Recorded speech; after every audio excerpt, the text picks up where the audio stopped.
Va a comentar el problema. ¿Qué crees tú que quiere decir Engels cuando dice eso? Cuando dice el representante oficial de la sociedad. Si la sociedad es, o si el Estado es una expresión de la sociedad escindida en clases, el representante oficial de esta sociedad, el oficial, es decir, el declarado representante de esta sociedad, es aquel organismo que va a representar los intereses de la clase dominante o va a defender esos intereses. En otro lugar, en el Manifiesto Comunista, ustedes van a leer que el Estado o el gobierno es un administrador de los intereses de la clase dominante. Este concepto de representante de la sociedad se complementa con este otro de administrador de los intereses de la clase dominante. Esta representación y esta administración de intereses constituyen una defensa de la clase dominante. El Estado, hemos dicho, es fuerza coercitiva, es fuerza represiva, manejada por la clase dominante para mantener en sumisión a la clase dominada, a la clase oprimida. Si es así, ¿qué clase de intereses defiende el Estado? ¿Cómo hay que interpretar los intereses que defiende? Los méritos. ¿Cómo hay que interpretar los intereses que defiende? ¿Y contra quiénes va a defender los intereses del Estado? Depende en realidad surgió la propiedad privada de los modos de producción, ha defendido eso. Y la propiedad de los medios de producción Eso se llama los intereses generales de la clase dominante. Ustedes tienen que saber distinguir, ¿no? Defiende los intereses generales de la clase dominante. ¿Contra quién? ¿Contra quiénes va a defender? Pues? Tomando en claro, por ejemplo, la situación actual, no contra las otras clases así, no va a defender contra los campesinos, porque son pequeños propietarios. Entonces, no es ese el concepto. ¿Y esta sociedad contra quiénes va a defender? Contra la clase obrera. Uno contra los obreros y otro contra quiénes. Contra el propio capitalista individual. ¿Cómo se explica eso? Bueno, contra los obreros, porque los obreros son los que están. Bueno, eso es lógico, porque los obreros pueden intentar destruir la propiedad privada, a tiempo de libertarse o exigir mejores condiciones de vida, ¿no? Si los obreros decidiesen abandonar la fábrica después de haber devuelto el trabajo necesario, que eso es el salario, el pago del salario, seguramente los patronos podrían meterlos a la cárcel por haber cometido un robo, ¿no? O no podrían llevarse el producto a su casa, muy bien. Pero, ¿cuál es este concepto de la defensa de los intereses generales de la clase capitalista contra el capitalista individual? Hemos dado un ejemplo en la clase anterior y hemos quedado ahí. Dado el caso del conflicto de la biocitos por bancarios. Bueno, ¿cómo explicar? Vayan pensando ustedes, ¿cómo se puede explicar? A ver, sígueme. ¿Por qué? ¿Por qué puede haber un Estado de la clase dominante que defienda los intereses generales de esta clase contra los individuos de la propia clase dominante? Ustedes piensen en la ley general del trabajo. Piensen en la ley general del trabajo. Todos los días, alrededor de esta ley se produce eso. El Estado que obliga a los patronos, y a veces los envía a la cárcel, para que cumplan las disposiciones de la ley general del trabajo, de la ley protectora de la fuerza del trabajo. Entonces muchos creen que esta ley sería una ley anticapitalista. Inclusive quieren asimilarla al socialismo. Entonces, lógicamente, para esta gente que razona así, el Estado estaría defendiendo a los obreros contra el régimen capitalista. Cuando en verdad es al revés. La Ley General del Trabajo es la expresión de los intereses generales de la burguesía. Y el Estado va a entrar cotidianamente en fricción contra los capitalistas individuales, al defender los intereses generales de la clase dominante. A ver, tú explicas. Dentro de Razonando. ¿Cómo era? las leyes de la República interpretan, digamos, los intereses de la clase dominante en términos de ordenamiento de la sociedad. Y en el problema de la defensa del capitalista, de los intereses generales de las clases, estas leyes reflejan los intereses generales de la clase. En este caso sería defender la fuerza de trabajo para que esta fuerza se reproduzca. Defender qué en la fuerza de trabajo. ¿Qué cosa defiende la fuerza de trabajo? O sea, los intereses generales de la burguesía es defender la fuerza de trabajo. Es la defensa de la integridad física de la fuerza de trabajo. Porque si se la destruye, el capitalismo mañana no tendría que explotar. Es el sentido. Es el sentido de la ley, de la legislación social. La protección de la fuerza de trabajo, no la liberación, sino el establecimiento de normas para que sea posible una explotación en condiciones médicas. Eso es bueno. Y después, ¿y cómo entra en fricción con esos intereses generales, con los intereses del capitalista individual? Cuando los capitalistas individualmente se salen de esta regla, digamos que quieren una sobreexplotación de los obreros que está atentando a su integridad. No es que se sale, es su interés. El capitalista individual tiene interés en enriquecerse rápidamente, su propio interés. En esa medida entra en fricción con su propia clase, con los intereses generales de la clase a la que pertenece. El Estado es, pues, como dice Engels, el capitalista colectivo e ideal. El capitalista colectivo. Aquel que representa los intereses generales de la clase dominante. Otra cosa es el capitalista individual, quien tiene intereses momentáneos contrapuestos a los de su clase, porque no le interesaría destruir a la fuerza de trabajo si esa destrucción le importase acumular grandes riquezas. Si esto se consumase, sería un atentado contra los intereses de la burguesía como clase dominante. Es entonces que el Estado sale en defensa de estos intereses generales y actúa como un capitalista colectivo o ideal, sin contradicciones internas entre estos capitalistas individuales. ¿Han entendido o no? Pregunten, pues, ¿entienden el razonamiento? A ver, tú di, ¿cuál es la contradicción entre el capitalista? ¿Por qué se llama capitalista colectivo al Estado?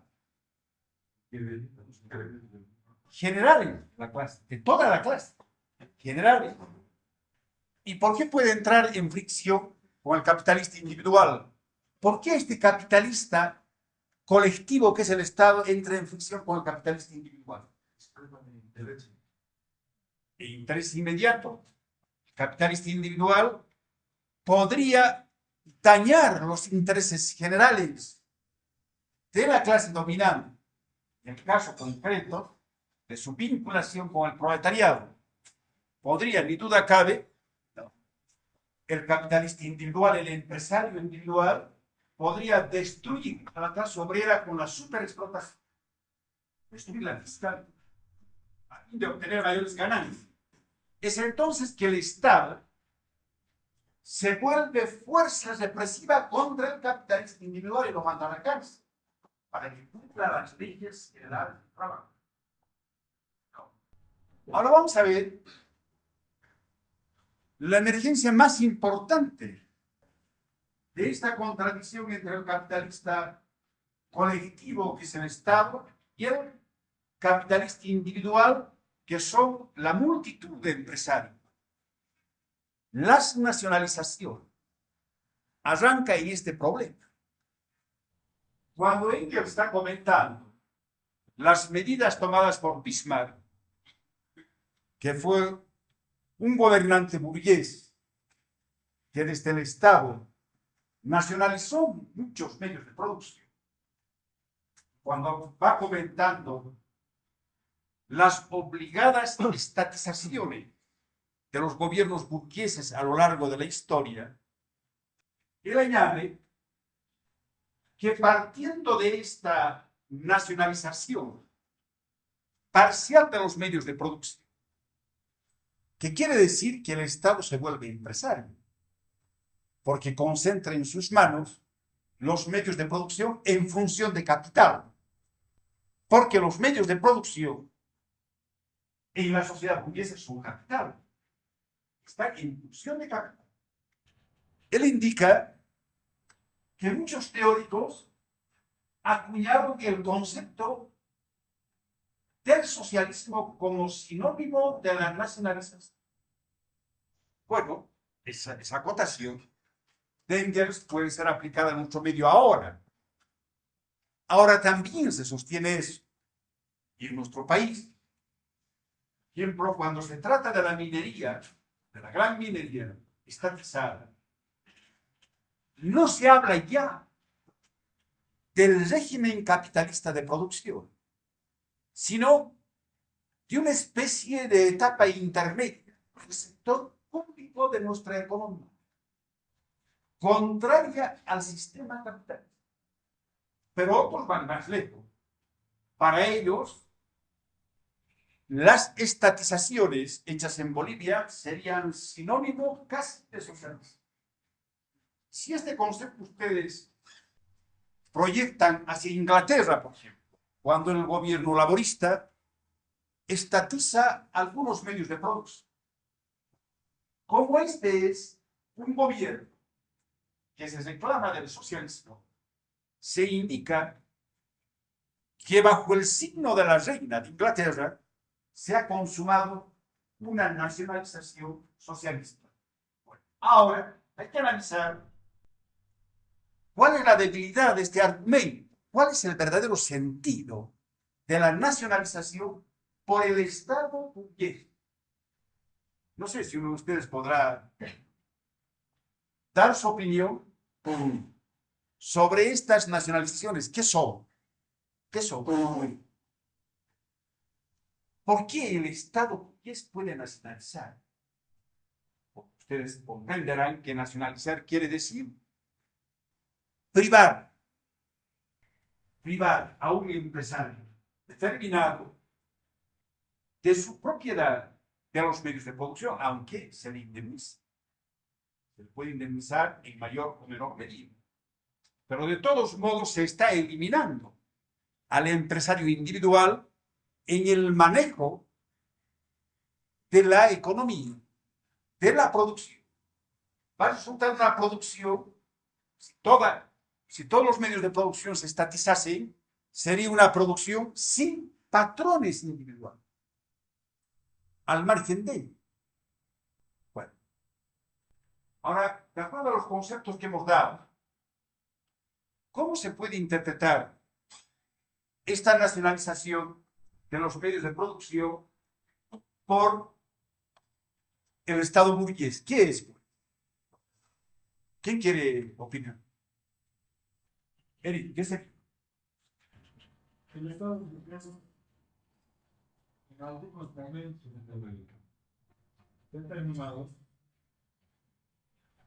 lo que hace es entrar en fricción con el imperialismo. No. Ponte el caso, sí, en la metrópoli imperialista. En Estados Unidos hay algunas actividades estatizadas. Y tradicionalmente, por ejemplo, el monopolio de la producción de la elaboración del tabaco ha sido un monopolio estatal, una actividad estatizada.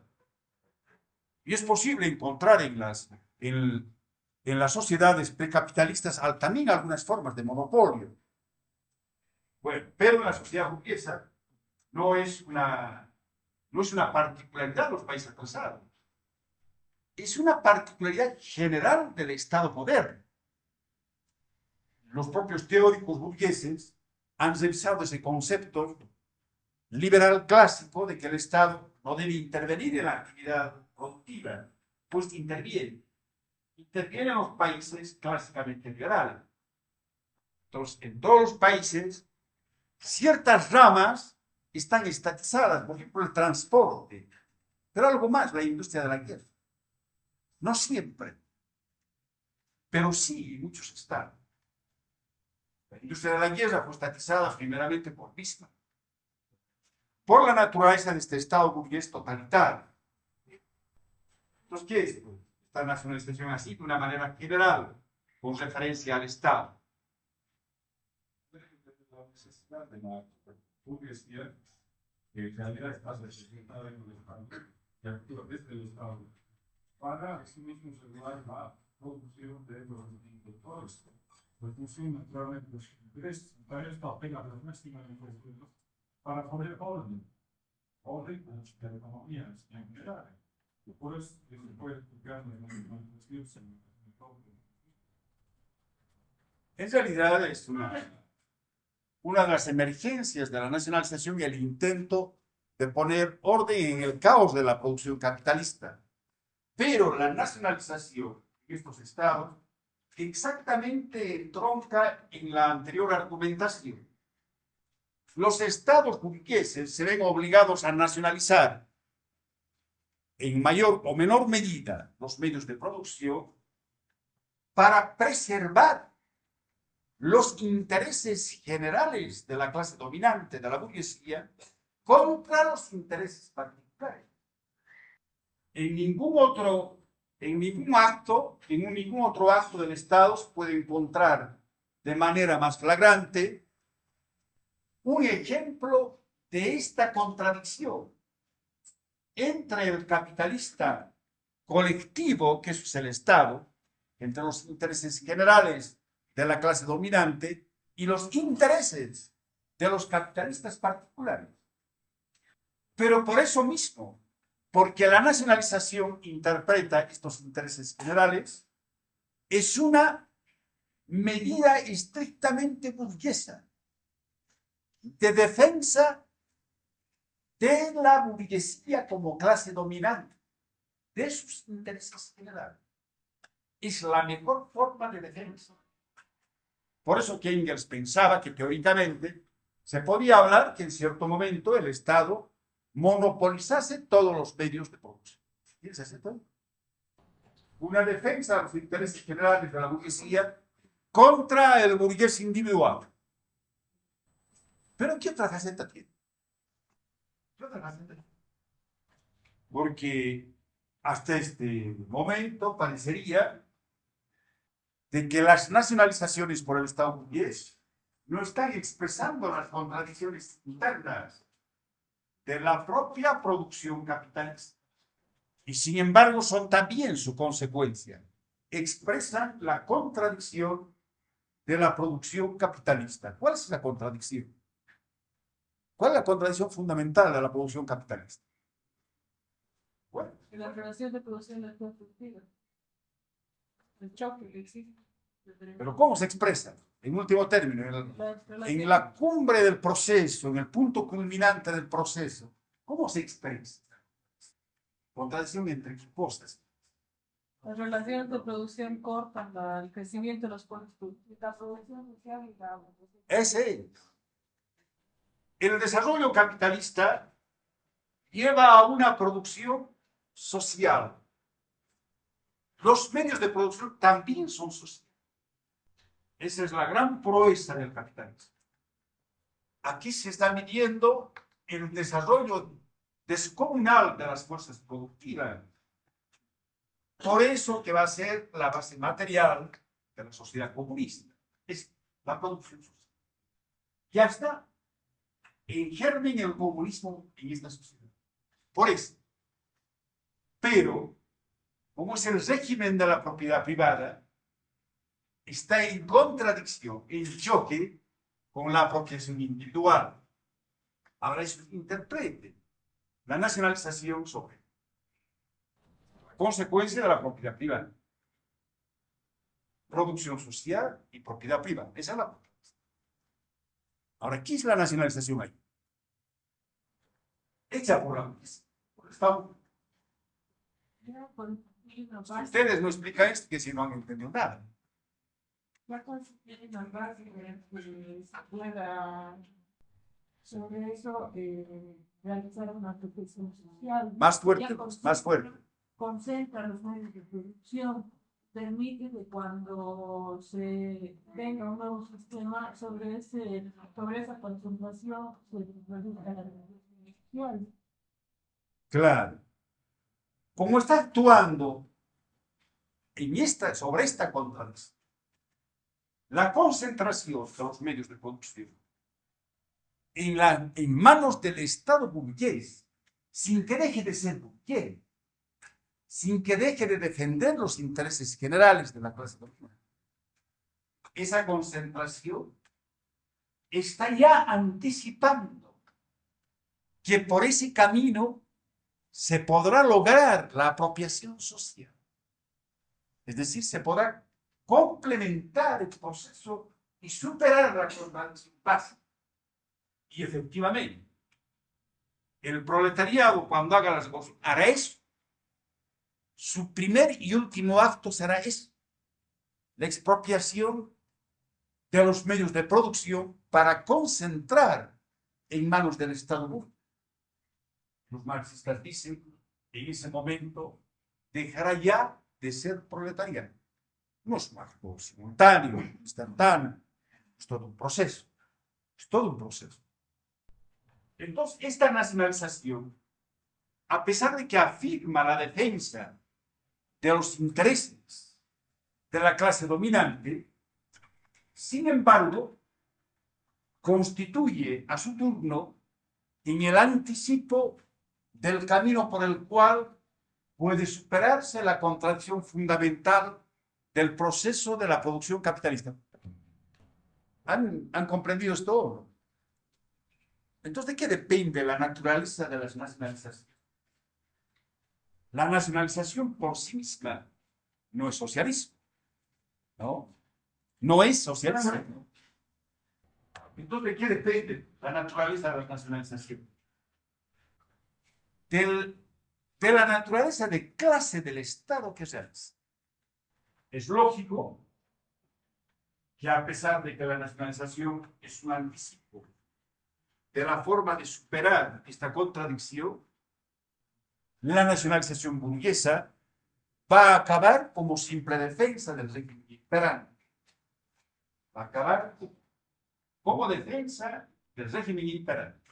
Solo la nacionalización hecha por el gobierno obrero va a abrir la perspectiva de que efectivamente queda superada la contradicción, de que se complemente la producción social con la apropiación también social. ¿Qué otro aspecto importante tiene la nacionalización? ¿En qué medida es también confirmación de cómo funcionará la producción en la sociedad futura? ¿Qué otra implicación tiene? ¿Descubren o no? No olviden que es la contradicción entre la burguesía como clase dominante y el empresario individual. Y sin embargo, el capitalismo en su plenitud, como tal, solo puede funcionar como una producción manejada por los detentadores de los medios, por los empresarios individuales. Esto es una especie de faceta de las contradicciones internas del régimen capitalista. ¿Qué decía esto? El control de la producción no se da por un capitalista individual de la producción. Más que el control, porque también esa función puede cumplir el Estado, sino el manejo de la producción, el funcionamiento de la producción es posible sin el capitalista individual. Porque ¿qué es, pues? Una estatización de todos los medios de producción por el Estado mundial. Es la producción capitalista en ausencia del capitalista individual. De esos que son en ausencia y desmintiendo la teoría de quienes adoran tanto la iniciativa privada. Porque parecería que el capitalismo solo sostiene eso, que no puede haber producción sin iniciativa privada. Pero cuando su Estado monopoliza los medios de producción, está demostrando palpablemente que es posible el funcionamiento de la producción sin el capitalismo. Y eso será, pues, la producción de la sociedad futura. Será elevar a niveles insospechados, cuantitativa y cualitativamente, la actual producción, así como producción social, aprovechando el desarrollo de las fuerzas productivas que tuvo lugar durante el capitalismo, pero sin los propietarios individuales. Y el Estado burgués se encarga de señalar un anticipo de este proceso. No es problema de un afán innovador. Hemos señalado, en esta etapa ya no hay diferencia abismal entre países maduros o no maduros para una transformación proletaria. Todos los países atrasados o metrópolis, países imperialistas, están integrados a la economía mundial capitalista. Y en estos países atrasados, el modo de producción capitalista es el modo de producción. Entonces, no se puede escapar a esta contradicción entre capitalismo o comunismo. Entonces, lo que hay que preguntarse es, ¿qué interés de clase se impuso en la nacionalización? ¿Para qué se hizo la nacionalización? Es indudable que el MNR es un partido pequeño burgués, pero un sindicato es un partido pequeño burgués que interpreta los intereses generales de la burguesía nacional, que busca el desarrollo capitalista del país. El MNR nacionalizó, ciertamente que sufriendo la presión de los obreros, no es el hecho que modifica la naturaleza de clase del MNR. Presiona para que tome la medida. Cuando el MNR toma la medida, lo hace para sentar las bases materiales del desarrollo capitalista del país. Otra cosa es que ese desarrollo no se hubiese cumplido. Pero eso no demuestra que el MNR no sea burgués, simplemente que es inviable la respuesta burguesa en esta etapa del desarrollo de la sociedad. Nada más. Entonces, esa nacionalización es burguesa. No importa la motivación. ¿Por qué? ¿Por qué causas? ¿Por qué presiones coyunturales se ha operado la estatización? Por ejemplo, ahora es posible que el Estado concentre en sus manos la producción eléctrica. Compre a la X-Power o a la Power sus pertenencias. o alquile, o en fin, no sé. En esa medida, el Estado boliviano, que sea productor de electricidad, será un poderoso productor de electricidad. ¿Pero qué será? ¿Será que está socializando el país? ¿O está afirmando el régimen burgués? ¿Por qué estás? Por afirmar el régimen burgués. ¿Pero por qué va a estatizar las instalaciones de la FAO, que es un consorcio canadiense mundial? Porque la coyuntura actual permite que este servicio público vaya a manos del Estado. Por esta coyuntura, no por ser servicio público. La electricidad por parte del servicio público. Pero no siempre está en manos del Estado. También está en manos particulares. La prueba está que existe el consorcio mundial. ¿No? Entonces, este concepto de nacionalización también se aplica al caso de la nacionalización de la gran minería boliviana. Ustedes tienen que manejar, si son marxistas o si quieren interpretar a los marxistas, tienen que manejar en todos los casos el criterio de clase y siempre la categoría de modo de producción con referencia a las fuerzas. Si no toman estas referencias, es muy difícil interpretar. Estos fenómenos son muy contradictorios. Evidentemente, la nacionalización de las minas en Bolivia aparece muy oscura. Muy oscura porque era una consigna de obreros. Obreros del año 27. Se estaban buscando estatizar las minas. Bueno, viene un gobierno que no es obrero y estatiza. Pues todo el mundo cree que es el comienzo del socialismo. No que es la afirmación o el intento de afirmación del régimen burgués. ¿Qué más? Ahora vamos a ver cómo nace el Estado, la aparición del Estado. El Estado aparece, ni duda cabe, con la aparición de las clases. Con la aparición de las clases. Y aparece así, como instrumento de una clase para mantener sometida a otra, usando la violencia. El concepto de Estado, así como el concepto de las clases que escinden la sociedad de la lucha de clases, lleva a aparejar de manera inevitable el concepto de la violencia. Por eso hemos dicho y recalcaremos, el Estado es siempre represivo, aunque se trate del Estado obrero, es siempre represivo, es fuerza cómplice. Representa al proletariado, que el proletariado no representa a toda la sociedad, es solo una parte de la sociedad. Está en contradicción contra el resto de la sociedad. Y en esa medida tiene que reprimir ese resto de la sociedad que rebelarse contra el Estado obrero. Tiene que destruir, por ejemplo, a la burguesía, los desastres de la burguesía.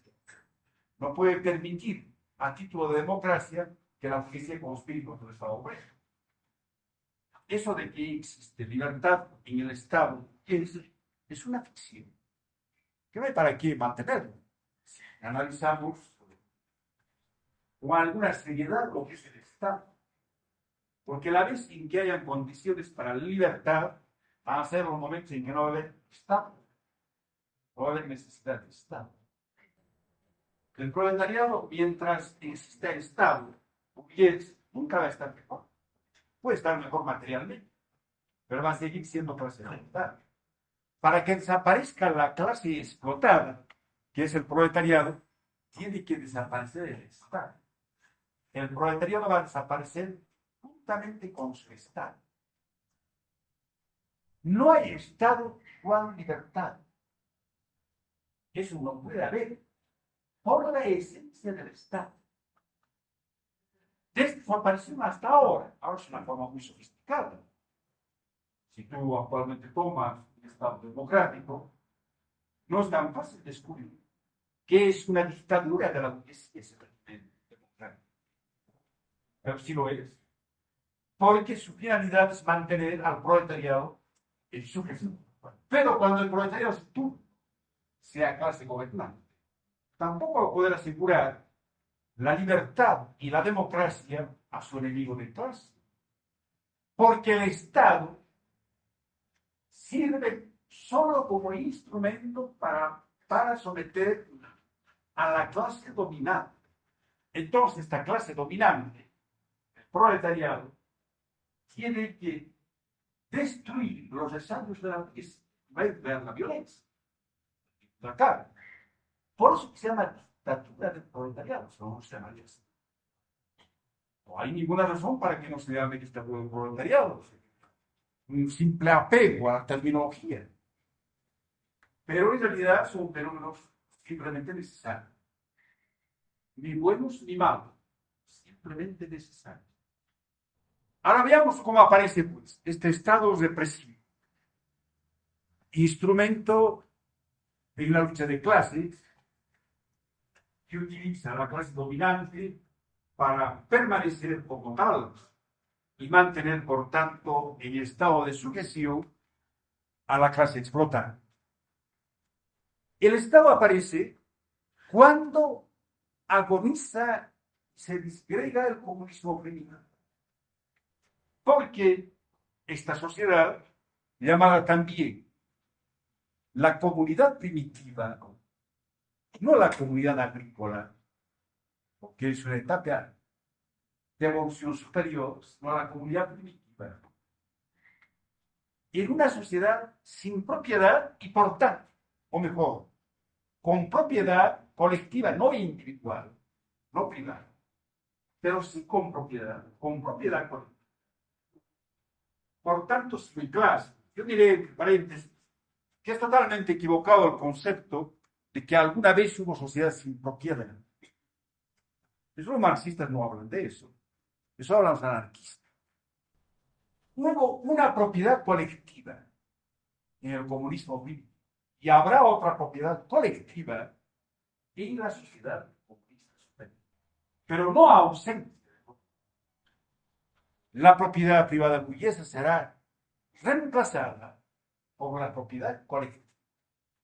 Bueno, en esta primera sociedad, con propiedad colectiva, debido al poco desarrollo de las fuerzas productivas, o sea, al poco dominio del hombre sobre la naturaleza, es indudable que no había clase social.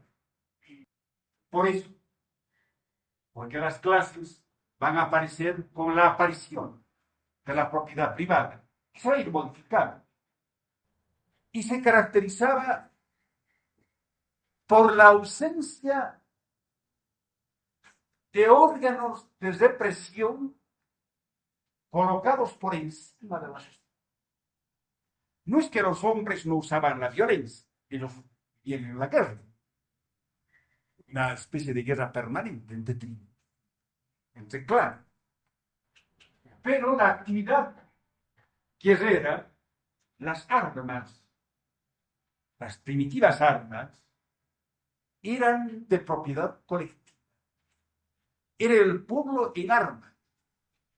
Y el pueblo gobernándose a sí mismo, sin órganos especiales, ni de represión, ni de gobierno. Esa es la comunidad primitiva. Aparece el Estado cuando desaparece esta sociedad, cuando aparecen las clases sociales. Ahora vamos a ver las tendencias. En primer lugar, la disolución de la comunidad primitiva supone que el clan, casi siempre ligado al vínculo sanguíneo, es reemplazada por otra cosa, por el asentamiento de grupos humanos sobre un territorio. Ya aparecen primitivamente estos elementos del Estado que más tarde van a ser materia de la teoría del Estado. La población y el territorio. Grupos humanos asentados en un territorio. Pero que además nace la autoridad como una especie de división del trabajo, como un organismo que se eleva por encima de estos hombres. Esta autoridad es el poder público, el ordenamiento jurídico y político de esa población. Pero este poder público, totalmente diferenciada de la población, porque antes es la población la que ejercita este ordenamiento. Pero hay una cosa muy importante. ¿Qué es este ordenamiento primitivo? En la comunidad primitiva no es el caos, es indudable que hay un orden, hay un ordenamiento. Pero ¿qué es este ordenamiento? ¿Sobre qué? Si son todos los hombres en su conjunto que ejercen este ordenamiento, ¿sobre qué ejercen? Incluso hay quienes dirigen esta sociedad. Son los ángeles, generalmente los más viejos. Generalmente los más viejos. Y en algunos lugares las mujeres. Pero ¿sobre qué es este ordenamiento? Sobre la o la apropiación. Sobre las cosas. Sobre las cosas. Ustedes no olviden este concepto porque vamos a volver sobre esto. Un ordenamiento sobre las cosas. Un gobierno sobre las cosas. Pero cuando este orden público se diferencia de la población, cuando son organismos especializados, los que van a imponer el orden y la ley, indudablemente lo van a hacer a nombre de alguien, de la clase dominante. Pero incluso, aunque no tomemos en cuenta este aspecto que es fundamental, si un grupo de hombres se eleva sobre la sociedad e impone las leyes, la paz y el orden, usando la violencia o sin usar la persuasión, ¿qué es? ¿Ordenamiento sobre qué? ¿A quiénes está ordenando? ¿A quién está imponiendo el ordenamiento? A las personas. A las personas. Se vuelve gobierno sobre las personas. Este es un ordenamiento sobre las personas, un gobierno sobre las personas. Y esto es el Estado. Esto es. El Estado es el gobierno sobre las personas. Pero para eso tienen que venir este proceso. El poder público, sus órganos, han tenido que emanciparse de la población, elevarse por encima de producto de la sociedad, pero colocada por encima de la sociedad, ordenando a la sociedad. ¿No ven ustedes? En una etapa tan elevada del Estado después, vamos a ver a ese Estado como administrador de intereses generales de una clase, entrando en conflicto contra los individuos de esa misma clase. Aún hay un gobierno sobre la clase. Bueno, cuando decimos que el orden público se emancipa de la población, queremos decir que aparece una milicia especial, una milicia armada especial, gente entrenada, especializada en defender con las armas el territorio de un Estado o de invadir otro Estado, que ejerce la guerra, que es especializada. Nacen los ejércitos permanentes. Antes podía ser el clan, la comunidad primitiva podía ser un ejército total, en guerra permanente. Pero era la población en armas, el pueblo en armas. Este concepto no volverá más a ser realidad. Mientras las sociedades tienen clases, existe el Estado, el ejército permanente tiene que existir. Y cuando no existía, hay que contratar a los mercenarios para hacer la guerra. En una u otra forma, aparece una milicia especializada. Y también aparecen los que mantienen el orden público, la policía, las cárceles, etc., colocadas muy por encima de la sociedad. El orden público, en esta medida, está expresando la existencia del antagonismo de clases y la necesidad de mantener en relativo equilibrio a estas clases en contra del Estado. Y finalmente, va a ser necesario, o el propio proceso de desarrollo del Estado va a determinar, que la autoridad, es decir, los especialistas en el manejo del Estado y de la imposición de la ley, adquieran privilegios sobre la sociedad. ¿Por qué? Funcionarios de por vida. Su inmunidad en el ejercicio de la represión, a veces privilegios de tipo económico, pero en una u otra forma, privilegios que colocan a estos individuos por encima de la sociedad, en una situación de preferencia, con referencia al resto de la población. Estos rasgos se van a ir dibujando lentamente cuando se opera la disolución de la comunidad primitiva y comienza la historia de las sociedades con clases y por tanto con Estado. Y el Estado transformándose y manifestándose bajo diferentes formas. Desde los primeros estados esclavistas hasta el punto máximo del desarrollo del Estado, ¿no? La democracia representativa, la máxima expresión del Estado clasista. La clase de próximo vamos a ver el proletariado y el Estado. O sea, la teoría de la destrucción del Estado y la aparición del Estado proletario. Pero amplio uniforme. Una imposición de fuera. Es un producto interno de la cosa. Creo que este producto de la sociedad, comienza elevándose por encima de la sociedad y va a ser ejercitado por especialistas en el manejo del Estado. Inclusive va a aparecer una teoría sobre el Estado. Es la teoría política y la teoría jurídica sobre el Estado. Bueno, pero ustedes tienen que tomar en cuenta que, siendo el Estado un producto social, se eleva por encima de la sociedad. Esto es posible, este fenómeno tan contradictorio es posible, porque el Estado representa los intereses generales de la clase dominante. Y la sociedad es modelada por esa clase dominante a su imagen y semejanza. Toda sociedad está modelada por la clase dominante. La expresión de esa clase dominante como administrador de los intereses generales de esta clase, como expresión de estos intereses generales, se encuentra el Estado.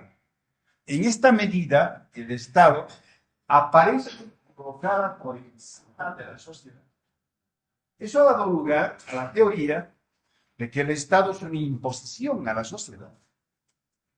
Los teóricos burgueses no están hablando en el vacío, cuando ellos sostienen que el Estado es una realización, por ejemplo, de la razón o de las ideas morales, sino que están observando a este Estado actuando aparentemente al margen de los intereses contradictorios de la sociedad, como un armonizador de los intereses contrarios, como un conciliador de estos intereses, por encima de estos intereses. Entonces se coloca por encima de la sociedad y en esta medida actúa como un poder ideológico sobre los hombres. Actúa como un poder ideológico sobre los hombres. Pero una cosa es la expresión jurídica o política que se concentra en el Estado. Y otra cosa es la sociedad civil. ¿Qué entienden los matemáticos de sociedad civil? Las relaciones económicas en la sociedad. A eso llaman sociedad civil, tomando el término de Hegel. Hegel usó este término. A eso llamó sociedad civil. A esta existencia real de la sociedad, que son las relaciones económicas. Ahora, estas relaciones económicas, ¿cómo actúan a través de ese poder ideológico sobre los hombres que es el Estado? Actúan a través del Estado, traduciendo los intereses de la sociedad civil en normas jurídicas. Por eso que la norma jurídica, el derecho, la ley, es inseparable de la actividad del Estado, como es también la política. Vamos a ver después cuál es el contenido de la política. Pero la política, la actividad política y la actividad jurídica, el ordenamiento jurídico, son inseparables del Estado. Algo más, el Estado existe para eso, para imponer este ordenamiento jurídico, para hacerlo cumplir las leyes, como se dice vulgarmente. Pero, ¿cuál fue la relación entre la sociedad y esta actividad jurídica del Estado? En realidad, el Estado, cuando pone en ejecución las leyes o cuando elabora las leyes, está expresando los intereses de la sociedad civil. Queremos decir, de las relaciones económicas de la sociedad, ¿no? ¿Han comprendido o no? ¿O es muy abstracta la explicación? ¿Por qué no preguntan? Sí. Me van a preguntar. Inclusive me van a decir que repita. Lo haré en la medida en que, claro, que tenga tarde muy ver cómo vamos a la clase. Vamos de confianza. En ese caso no repetiré, pero sí, si alguien no entendió, sí les repito. ¿Qué decías tú?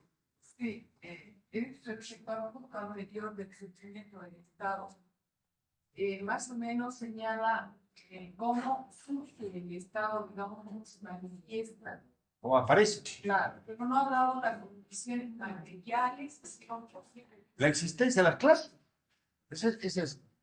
Por eso existe Estado. Pero ¿cómo se van formando? Las clases. Ya hemos visto, cuando hemos visto las clases sociales. Hemos visto por qué razón. No. La clase social no es el origen del Estado. No es que las clases salen del Estado. El Estado sale de las clases. Y la aparición de las clases, hemos dicho, su causa fundamental es el excedente económico. Cuando aparece el excedente económico van a aparecer las clases. La diferenciación clasista, ¿no? Que va a acentuar la división del trabajo, visto con las clases. Ahora el Estado aparece como el hundimiento de la sociedad primitiva, del comunismo primitivo. ¿Cuándo la sociedad primitiva va a dar lugar a la aparición de las clases? Entonces, la contradicción de las clases va a obligar al nacimiento del Estado como una institución, como un instrumento que va a permitir poner orden en estas contradicciones. Por eso que es represivo. La esencia del Estado es ser un organismo represivo, por eso. Porque es el instrumento de una clase para someter a otra. Bueno, decíamos que el Estado es un producto de la sociedad, del desarrollo de la sociedad. Es un producto interno de este desarrollo. No es algo impuesto desde fuera a la sociedad. ¿Cómo sostienen las teorías burguesas? La teoría marxista analiza y demuestra que el Estado aparece en cierto momento del desarrollo de la sociedad, que va a desaparecer en otro momento. Por eso hemos dicho es un fenómeno histórico. Pero este producto social